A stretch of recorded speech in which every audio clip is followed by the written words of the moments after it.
SI भर्ती 2021 को लेकर राजस्थान में निरंतर द्वंद्व चल रहा है। आप देख रहे हैं, कभी सोशल मीडिया पे नज़र आता है तो कभी हाई कोर्ट में नज़र आता है। हाई कोर्ट के अंदर आज एक अहम सुनवाई होनी थी। जितने भी छात्र हैं उनकी उम्मीदें थी कि हाई कोर्ट कोई बड़ा फैसला आज दे सकता है। हाई कोर्ट के अंदर सुनवाई हुई। हाई कोर्ट में क्या क्या हुआ? कोर्ट ने यह भी टिप्पणी करी कि जो भी नोट शीट चली वह मुझे क्यों नहीं दी जा रही है, इसका क्या कारण है कि सरकार कुछ छुपा रही है। फिर महाधिवक्ता साहब ने पूरा आर्ग्यू करा। मेरिट पे अभी कुछ भी आर्ग्यू नहीं हुआ है। उन्होंने बस ये आर्ग्यू करा कि हम देर से आए, हम ये प्रीमेच्योर है। उन्होंने आर्ग्यू करा कि पहले जो एक याचिका लगाई गई थी उसमें बिना की परमिशन लिए कि नई याचिका लगा सकते हैं, ये बिना ये याचिका विड्रॉ कर ली थी। यह क्यों करी? फिर न्यायालय की टिप्पणी भी थी कि हम कोर्ट के पास सारी शक्तियां हैं, कोर्ट इसमें सब्सटेंशियल जस्टिस करेगी, इसमें न्याय देगी जो भी पीड़ित है। और कोर्ट ने कहा है कि कोर्ट के पास एम्पल पावर है। और कोर्ट ने स्पष्ट करा कि आप ये बताइए कि इसकी जो शुद्धता और पवित्रता है परीक्षा की, वह इसमें प्रभावित हुई है या नहीं हुई है। कोर्ट ने स्पष्ट पूछा कि पेपर बड़े लेवल पे लीक था या नहीं था। और ने क्या कहा? उस पे एजी साहब ने कहा कि जो पेपर लीक था उस पे पहले जो हमारे पास रिपोर्टें आई, प्रारंभिक रिपोर्टें, उस पे फिर हमने यह भर्ती रद्द करने की राय दी। लेकिन सब्सिक्वेंट डेवलपमेंट की हमारी गिरफ्तारियां और भी हुई, इसलिए हमने ये राय बदली है। कोर्ट का बड़ा सख्त रवैया था और कोर्ट ने स्पष्ट कहा है कि मुख्यमंत्री साहब ने पुरानी रिपोर्टों को क्यों दबा लिया है। पुरानी रिपोर्ट मांगी है, राय बदलने पे क्या कहा? कोर्ट ने कहा है कि पुरानी जो नोटशीट्स चली है, कोर्ट फ्लोर चार्ट चाह रहा है कि फाइल कैसे मूव हुई है, पहले एसओजी के पास फाइल कैसे गई, एसओजी से फाइल आगे कैसे मूव हुई, एजी साहब के पास, उससे पहले मुख्यालय के पास कैसे आई और अंत में कैबिनेट मिनिस्टर्स के पास कैसे आई। इसमें एक जवाब यह भी है कि क्या एसओजी ने खुद से राय दी या नहीं दी, यह भी एक देखने वाला। एसओजी को लेकर भी कुछ कहा कोर्ट ने? कोर्ट ने एसओजी को लेकर कुछ भी टिप्पणी नहीं करी। उनकी जो इन्वेस्टिगेशन है अभी तक कोर्ट ने उस पर कोई भी टिप्पणी नहीं करी। कोर्ट उससे मुझे लगता है संतुष्ट है। ये भी कहा कि 6 संस्थाओं की रिपोर्ट है, उसके बाद भी आप डाल रहे हैं। कोर्ट ने ये कहा था कि पहले रिपोर्टों को क्यों दबा लिया गया, ये याचिकाकर्ता ने आगे से क्यों दी कोर्ट में, आप क्यों नहीं लेके आए। और कोर्ट ने कहा कि मुख्यमंत्री की इसकी पवित्रता और शुचिता भंग हुई है या नहीं हुई, इस पे बहस होनी चाहिए, ना कि इस पे कि कोई पहले आया था कोई बाद में आया था, आप देरी से आए, आप जल्दी आए, याचिका प्रीमेच्योर है। इन चीजों पे कोर्ट ने कहा कि हम जो भी फैसला लेंगे मेरिट पे लेंगे। इन चीजों में कोर्ट के पास बहुत ज्यादा शक्तियां हैं। आर्टिकल 226 भारत के संविधान के अंतर्गत, इसके अंदर हम इसका जो भी होगा सब्सटेंशियल जस्टिस करेंगे, ना कि मेरिट पे, ना कि सरकार की मंशा पर कहीं ना कहीं सवाल खड़ा किया कोर्ट ने आज।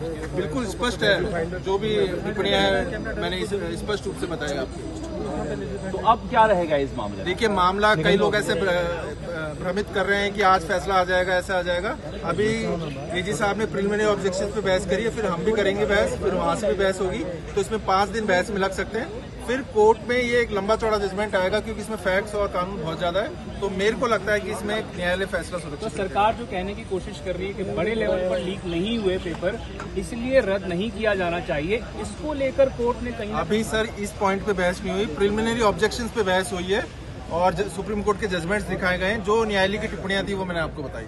आज की जो सुनवाई थी वो बड़ी अहम थी और कोर्ट ने अपना सख्त रवैया रखा, इसमें कोई दो राय नहीं है। कोर्ट ने क्या कहा? कोर्ट ने कहा कि हमें वो नोट शीट चाहिए, जिस नोट शीट के तहत वो कैसे तो मुख्यालय पहुंची, मुख्यालय के बाद क्यों एसओजी भेजा गया और एसओजी के बाद क्यों वो नोट शीट पहुंची आपके उप समिति तक, मंत्रियों की जो उप समिति बनाई गई। क्या कारण रहे, सरकार क्या छुपाने का प्रयास कर रही है, बड़ी बातें आज कोर्ट ने कही। दूसरी इम्पॉर्टेंट चीज़ जो आज निकल के आई वो ये कि अब ये सुनवाई निरंतर जारी रहेगी, इस सुनवाई को रोका नहीं जाएगा। कोर्ट ने स्पष्ट कर दिया कि जब तक फैसला नहीं आ जाएगा सुनवाई करते रहेंगे। अब इसमें क्या क्या हो सकता है, क्या क्या होगा और किस तरीके से आगे का प्रोसेस चलेगा, वो आपको कोई वकील समझा सकता है, क्योंकि निरंतर सोशल मीडिया के ऊपर चल रहा है कि इस दिन फैसला आ सकता है, इस तारीख को कोर्ट फैसला कर सकता है। पर आपको ये समझना बहुत ज़रूरी है कि एसआई भर्ती 2021 की जो याचिका हाई कोर्ट के सामने लगाई गई है, रखी रखी गई है उसमें अब क्या क्या होगा। मेरे साथ में शैलेंद्र धाबाई जी मौजूद हैं, ये एक वकील हैं, इनसे जानने का प्रयास करेंगे कि अब इसका पूरा प्रोसेस क्या होगा और किस तरीके से चलेगा।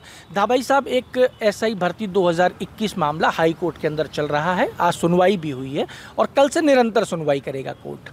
लोगों की बड़ी उम्मीदें हैं, युवा बड़े बेताब हैं, ऊर्जा होती है युवाओं के अंदर नई, तो उनको हर सुनवाई में ये उम्मीद रहती है कि अब फैसला आ जाएगा। आप कैसे देखते हैं और कानूनी प्रक्रिया क्या होगी, अब ये किस तरीके से चलेगा? देखिए, बिल्कुल निश्चित तौर पर युवाओं को जिज्ञासा रहती है, क्योंकि राजस्थान उच्च न्यायालय में मामला सब जुडिस है और आपने देखा होगा कि जो आज से जो 7 जुलाई है, तब आज से फाइनल आर्ग्यूमेंट्स उस मैटर में जो एसआई भर्ती परीक्षा है उसमें शुरू हो चुके हैं। सरकार ने अपनी बात को रखा है। जो के वकील हैं जो इस भर्ती को रद्द कराने आए हैं, उन सब वकील भी कोर्ट को, ऑनरेबल कोर्ट को अपनी दलीलें रखेंगे, बहस करेंगे। उसके बाद जो सेलेक्टेड कैंडिडेट हैं उनके भी जो एडवोकेट्स हैं वो भी अपनी बात को माननीय उच्च न्यायालय में रखेंगे। और तीन पार्टी हो गई कोर्ट के अंदर, एक वो हो गया जो रद्द कराना चाहता है, एक वो हो गया जो सेलेक्ट हो चुका है और तीसरा सरकारी पक्ष है। तो 3 तरीके के वकील मौजूद हैं कोर्ट के अंदर, 3 पार्टी मौजूद। बिल्कुल निश्चित तौर पर आपने बिल्कुल सही फरमाया आशीष जी। जो उसको रद्द कराने आए हैं, जिन्होंने याचिकाएं लगाई हैं, वो एक पक्ष है। जो सेलेक्ट हो गए हैं कैंडिडेट्स और उनके जो वकील हैं जो इस भर्ती परीक्षा को रद्द नहीं होने देना चाहते, उनके एडवोकेट्स हैं, और एक सरकार है जो सरकार ने अपना पक्ष रखा है। तो निश्चित तौर पर आज फाइनल आर्ग्यूमेंट्स ओपन हो चुके हैं और जैसे जैसे आर्ग्यूमेंट्स बढ़ेंगे, जो याचिकाकर्ता के वकील, जितने भी वकील हैं वो अपना पक्ष रखेंगे, दलीलें रखेंगे, कानून रखेंगे, और उसी तरह से जो सेलेक्टेड कैंडिडेट्स हैं उनके वकील जितने भी हैं वो सब अपना पक्ष रखेंगे, कानून रखेंगे और अपनी बहस को पूरी करेंगे। उसी तरह राज्य सरकार की तरफ से भी जो एजी और डबल एजी वहाँ पैरवी कर रहे हैं वो भी अपना पक्ष रखेंगे सरकार की तरफ से, और जो भी क्वेरीज होंगी माननीय सर्वोच्च न्यायालय की, उच्च न्यायालय की, वो उनको सेटिस्फाई करने की कोशिश करेंगे। तो सर, इसके अंदर जैसे मैं आपकी बातों से समझ पा रहा हूँ कि एक पक्ष है जो चाहता है रद्द कर दी जाए, तो उसने अपना पक्ष रखा, कई याचिकाएं लगी हुई हैं जैसा कि आपने कहा। फिर दूसरा पक्ष अपना पक्ष रखेगा कि भाई ये रद्द इसलिए ना की जाए, फिर सरकार अपना पक्ष रखेगी और कोर्ट उसके बीच में चीज़ें मांगता रहेगा। सर, जिस तरीके से आज कोर्ट ने नोट शीट की बात की, कोर्ट ने मांगा, सोशल मीडिया पे कुछ इस तरीके से दिखाया जा रहा है कि सरकार की को खींच दिया कोर्ट ने, सरकार के लिए सख्त लहजे में बात की। क्या ये सख्त लहजे में बात हुई है या ये एक नॉर्मल प्रोसेस है कि भाई मांगा जाता है? नहीं, बिल्कुल ये एक नॉर्मल प्रोसेस है, ये एक न्यायिक प्रक्रिया है। कोर्ट को अगर कहीं लगता है कि मुझे इस चीज़ की आवश्यकता है तो वो क्वेरी कर सकती है राज्य सरकार से, याचिकाकर्ता के वकीलों से, सेलेक्टेड कैंडिडेट के वकीलों से कि आप ये जानकारी मुझे और मुहैया कराएं। तो ये कोर्ट का प्रोसेस होता है और ये जो बहस है वो मुझे लगता है 4-5 दिन चलेगी कंटिन्यूस, क्योंकि इसमें याचिकाकर्ता की तरफ से भी 3-4 वकील हैं, जो सेलेक्टेड कैंडिडेट्स हैं उनकी तरफ से भी 3-4 वकील हैं, सरकार अपना पक्ष रखेगी। तो निश्चित तौर पर ये फाइनल आर्ग्यूमेंट्स वो है वो 4-5 दिन चल सकते हैं माननीय उच्च न्यायालय में। उसके बाद कोर्ट उस जजमेंट को रिजर्व कर सकता है और उसके बाद वो डिलीवर करेंगे। ये एक प्रक्रिया होती है। ये तो हो गया सर कि ये प्रक्रिया हो गई। अगर कोर्ट जो भी जजमेंट देता है उसके बाद में क्या न्याय के रास्ते खुले रह जाते हैं लोगों के पास में? देखिए, जब भी कोई न्यायालय निर्णय देता है और आपके पास अगर उसकी लीगल रेमेडी होती है कि आप उस न्यायालय के निर्णय से असंतुष्ट हैं तो उसको आप चुनौती दे सकते हैं। तो वो चुनौती का अधिकार हर पक्ष के पास रहता है, चाहे विपक्ष हो, चाहे सत्ता पक्ष हो, या जो याचिकाकर्ता के वकील हो या जो विपक्ष के वकील हो, सबके पास अधिकार रहता है कि अगर आप उस आदेश से असंतुष्ट हैं तो आप उच्च न्यायालय में जो भी लीगल रेमेडीज़ जो हमें संविधान के तहत दी गई हैं उसमें आप दायर कर सकते हैं। अभी ये सिंगल बेंच में सुनवाई हो रही है, अगर आप असंतुष्ट हैं तो डबल बेंच जा सकते हैं। बिल्कुल निश्चित तौर पर अभी जो सुनवाई चल रही है वो सिंगल बेंच के जस्टिस समीर जैन साहब के कोर्ट में सुनवाई चल रही है। अगर जो भी पक्ष इनके जजमेंट से एग्रीव्ड होगा, असंतुष्ट होगा, वो डिविजनल बेंच, जो डबल बेंच जिसको आप कह रहे हैं उसको डिविजनल बेंच बोला जाता है, 2 जजेस के बेंच में, वो उसको चैलेंज कर सकता है। ठीक है। और उससे ऊपर का भी रास्ता जो है अभी खुला हुआ? बिल्कुल। उसके बाद फिर सर्वोच्च न्यायालय है, जो माननीय सुप्रीम कोर्ट है। अगर आप डिवीज़न बेंच के जजमेंट से आप संतुष्ट नहीं हैं तो आपके लिए माननीय सर्वोच्च न्यायालय का रास्ता खुला है, तो आप वहाँ रिट पिटीशन, वहाँ पे भी SLP special leave petition file होती है सुप्रीम कोर्ट में, उसके माध्यम से आप उस जजमेंट को वहाँ चैलेंज कर सकते हैं। तो सर आज ये कहीं मतलब इसको माना जा सकता है कि कहीं ना कहीं आज ये SI भर्ती 2021 जो है वो एक रास्ते पे चल चुकी है, फैसले के रास्ते पे चल चुकी है। हाँ, निश्चित तौर पर जब फाइनल आर्गूमेंट्स ओपन हो जाते हैं, क्योंकि ये लास्ट स्टेज होती है, जब भी कोई याचिका माननीय उच्च न्यायालय में लगती है तो याचिका में नोटिस होते हैं, जो भी पक्ष बनाए जाते हैं, रिस्पोंडेंट्स जिसको हम बोलते हैं, उनको सबको नोटिसेस जाते हैं, वो अपना पक्ष वकील के द्वारा वहाँ रखते हैं, उनके जवाब आते हैं। अगर याचिकाकर्ता की तरफ से उसका जवाब देना होता है तो उसका रिजॉइंडर दिया जाता है। जो भी डॉक्यूमेंट्स उनको माननीय न्यायालय को चाहिए होते हैं वो डॉक्यूमेंट्स प्रोड्यूस किए जाते हैं। तो इस तरह से एक पूरा प्रोसेस है। जब आज क्या है, पूरा प्रोसेस पूरा हो चुका है, रिप्लाईज वगैरह सब फाइल हो चुके हैं, डॉक्यूमेंट्स जो रिक्वायर्ड थे वो सब माननीय उच्च न्यायालय में सबमिट कर दिए गए। आज से फाइनल हियरिंग शुरू हो चुकी है इस मुकदमे की, और निश्चित तौर पर आप कह सकते हैं ये अंतिम पड़ाव की तरफ बढ़ रहा है। देखिए, ये आप कानूनी राय सुन रहे थे, ये वकील होने के नाते धाबाई साहब ने कानूनी राय आपके सामने प्रस्तुत की है।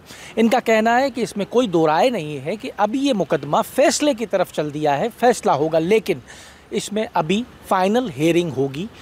तीनों जो पक्ष हैं, याचिकाकर्ता कौन से वाले जो रद्द कराना चाहते हैं, याचिकाकर्ता वो वाले जो रद्द नहीं कराना चाहते हैं, और तीसरा पक्ष सरकार का होगा। ये तीनों पक्ष अपनी अपनी बात कोर्ट के समक्ष रखेंगे और जो भी एविडेंसेस हैं उनको अब प्रस्तुत किया जाएगा। इसके बीच में कोर्ट कुछ भी जो कोर्ट को लगता है कि ये मुझे चाहिए, हम देखना चाहते हैं, हम समझना चाहते हैं, कोर्ट उस चीज़ को मंगवा सकता है, तलब कर सकता है, और वो चीज़ कोर्ट में प्रस्तुत होगी जो कोर्ट के द्वारा मांगी जाएगी।